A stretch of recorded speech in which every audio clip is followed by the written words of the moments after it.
God. Oh my God. Just when you think like, that's a good one. I'm like shocked. I guess now is my time to cash in on the views that is my name and be like, just, you know, clickbait Christmas.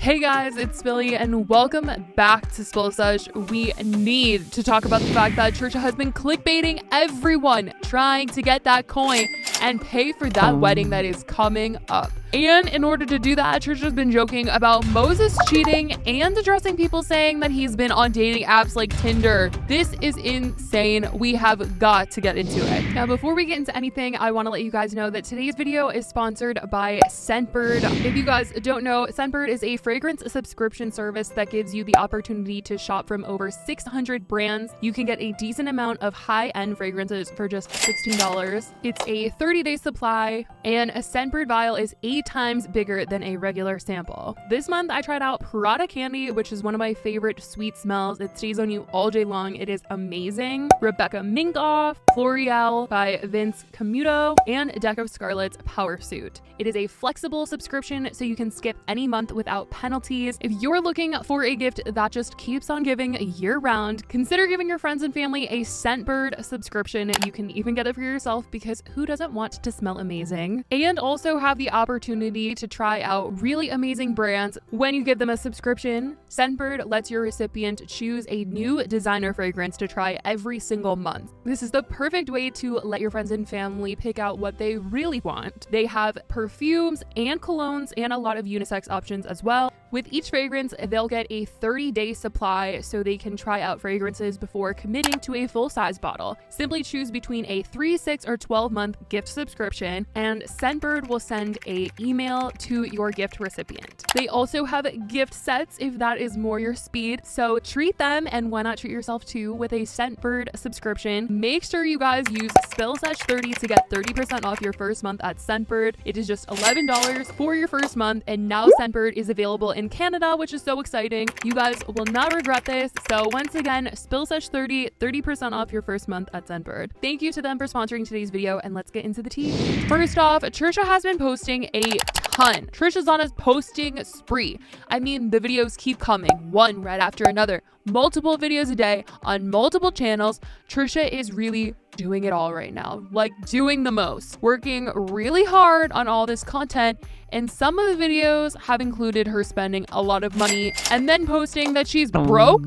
Yep. You guys, I'm for real. Trisha did try to convince everybody that they were broke by titling a video, "Going Broke, Desperate for Views." This is definitely something that people have been saying for a little bit of time now. I mean, Ethan brought up the fact that he was worried about Trisha's finances and Moses's finances because they just bought this house. They seem to be spending a lot of money on these custom furniture pieces, and all these music videos that Trisha is making cost hundreds of thousands of dollars. So Ethan is just like, I don't know where they're getting this money from. And Trisha has expressed many times before that they don't save their money. They literally spend every single thing that they make. I mean, Trisha's advice to people was literally, if you spend money, money will come back to you.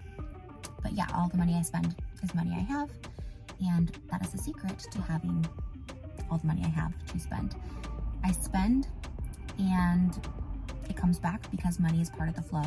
So people have been worried about Trisha's finances, that is for sure, which has been extremely frustrating to Trisha, and it's exactly why they posted this video, "Going Broke, Desperate for Views." And it definitely just seemed so ridiculous because Trisha posted right after this video that they got a custom bed made. And when I tell you guys, people had a lot to say about it because it probably cost a fortune and it really looks interesting. Like, really interesting. I don't really understand what the look they were going for was, because you got this very marble look at the bottom, and then this headboard is giving like Jeffree Star's old couch, but like Tetris at the same time. Like, that's the vibes that I was getting looking at the top of this. And I'm sure it cost so much money. So the fact that I'm not understanding the concept of it, I feel bad. I just imagine like walking around this room and like bumping into the corners. Like, I just know that that would happen to me. And it looks like it would really hurt. But Trisha and Moses are obsessed with this bed. They love it. Love it. And let's not forget about that $10,000 bedazzled tiger that she just got. Yeah, definitely not broke. Anyone who has thousands of dollars to spend on random stuff like this definitely is not broke. Anyways, Trisha has started to move the trolling from finances to cheating and posted a video titled, "He Cheated."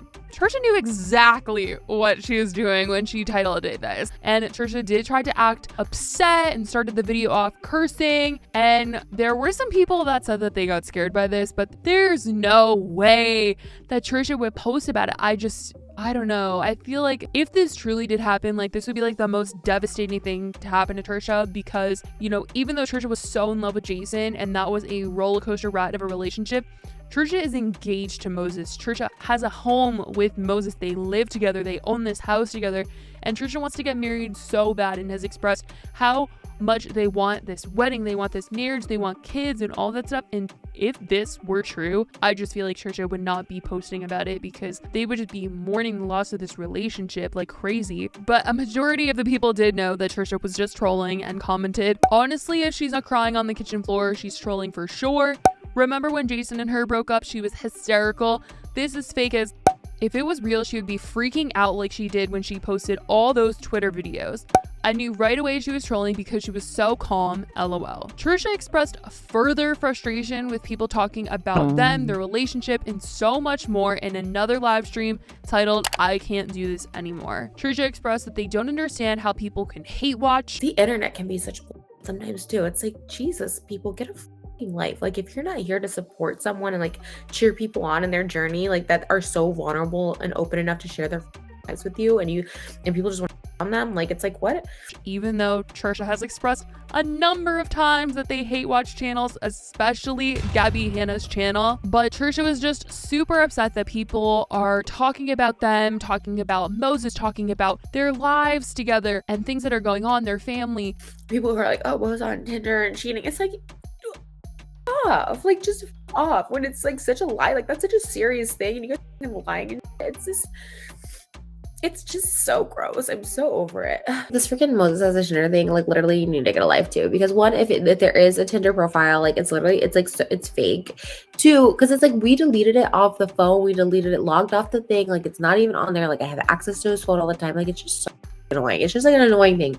It's like not even funny, not even like whatever. It's just so annoying. Trisha's just seemingly sick of it, which is why Trisha has been posting all these trolling videos, because they've been reading the comments, they've been seeing what people have been saying, and I think that Trisha's just really playing into what those people are predicting or people are saying on like Reddit and things like that, just to kind of trick them for like a second into thinking that they were right or something.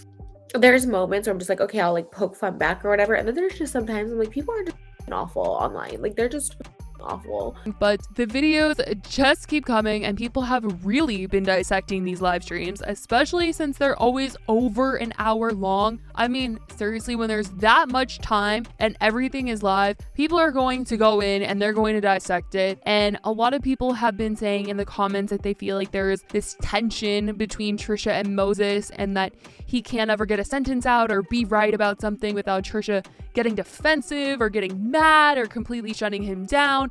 Like, he can't have his own train of thoughts or anything like that. If there was, like, because the ideal situation would be that every week she will be on a different podcast. Like, I love doing the guests it, yeah. are just rotating on all podcasts, but there's no way to monetize that. Okay, it's not all about money. Like, no, I'm saying if you did it for a living. Right. Like, if you spend all your time every week going on all the podcasts every week. Okay, that's so that's like narcissistic to be like, I'm gonna make everyone's podcast better. Like, that's not how I think. That's not what I said. Okay. You're a great guest. Okay, true. Oh, yes. So that's what I'm saying. But as a guest, you can't make a living. So it would be interesting. I make a living. I make my own money without. Oh my God, that's not what I said. Okay. If you were only a guest on people's podcast, how would you make a living if that's all you did? So what I'm saying, it'd be interesting if that was something you could do. I do other things at nighttime. I can go during the day and do it. I'll be on everyone's podcast forever, and you don't have to pay me. I don't need to be monetized. That's been a very big conversation, not just on live stream videos, but in videos in general. If Moses and Trisha are getting into a conversation and Moses says something and Trisha's like, no, you're wrong. Like, that's just, there's just no way. Like, you cannot be right. That's just something that people have been noting, and it's definitely something that Trisha is very upset to hear about. Trisha does not want to hear people saying anything about their relationship and is very excited about this wedding. I mean, every single video Trisha has been posting, there has been mention of their wedding, and apparently there's going to be two. There's going to be one in California, and then she's mentioned one in Hawaii. They were going to have three, but that's kind of on pause right now, and she says that they might be doing a honeymoon situation instead with that money. So who knows, you guys? All I know for sure is that this wedding is creeping up. It is coming up so soon, like probably in the next couple days, honestly. And I definitely think that all these videos are a distraction so that people have something to talk about, so that they're not hyper fixating on this wedding and trying to ruin it. Because I think if the internet was absolutely going off on Trisha right now, it would completely ruin the day for them. So the fact that the internet is just kind of like, oh, Trisha's trolling, I'm sure she's definitely happy that it's that conversation rather than like, oh my god, Trisha, why did you do this? Why did you say this? This is terrible. But I definitely want to know what you guys think about all of this, and how do you guys think that this wedding is gonna go? What do you guys think we're gonna get out of this content-wise? Do you think Trisha's gonna vlog the day? Because Trisha doesn't usually edit a lot of their videos. There's maybe like 3 or 4 cuts in an entire video. So what do you guys think it's gonna be like? I mean, Trisha has a ton of like influencers going to this wedding. Like, she invited multiple YouTubers to this wedding, so I'm sure we're going to see it in other people's vlogs, but I wonder what kind of content Trisha is going to post. Let me know what you guys think about that in the comments down below. I love you guys so much, and I will talk to you guys in the next video. Bye, guys.